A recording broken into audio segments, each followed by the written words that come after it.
একবার দুইবার না ১৯ বার শেখ হাসিনাকে ফ্যাসিস্ট বললেন শাহাবুদ্দিন চুপ্পু।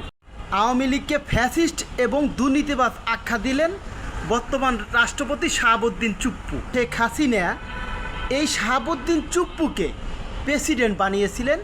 সেই শাহাবুদ্দিন চুপ্পুই এই সাবেক প্রধানমন্ত্রী শেখ হাসিনাকে ফ্যাসিস্ট এবং দুর্নীতিবাজ এবং কয়েকবার চ্যাম্পিয়ন বললেন। হ্যাঁ, সংসদের প্রথম অধিবেশনেই রাষ্ট্রপতি শাহাবুদ্দিন চুপ্পু ভাষণ দিয়েছেন। সেই ভাষণে একবার দুইবার না ১৯ বার শেখ হাসিনাকে ফ্যাসিস্ট বলেছেন। এটা ইতিহাসে বিরল যে যেই শেখ হাসিনা এই শাহাবুদ্দিন চুপ্পুকে প্রেসিডেন্ট বানালেন, সেই প্রেসিডেন্টটি এই শেখ হাসিনাকে স্বৈরাচার আখ্যা দিলেন, ফ্যাসিস্ট বললেন ১৯ বার এবং দুর্নীতিবাজ সরকার বললেন এই শেখ হাসিনা সরকারকে, এবং ১৭ বছরের স্বৈরা শাসকও তিনি বলেছেন। এটা বাংলাদেশের রাজনীতি।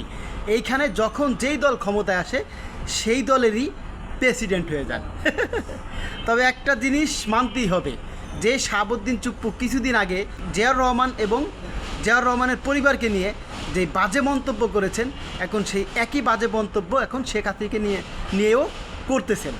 দিন চুপ্পুকে নিয়ে এখনও মায়া কান্না করে আওয়ামী লীগের কিছু ছাত্রীরা। এটা হলো সবচেয়ে বড় ব্যাপার।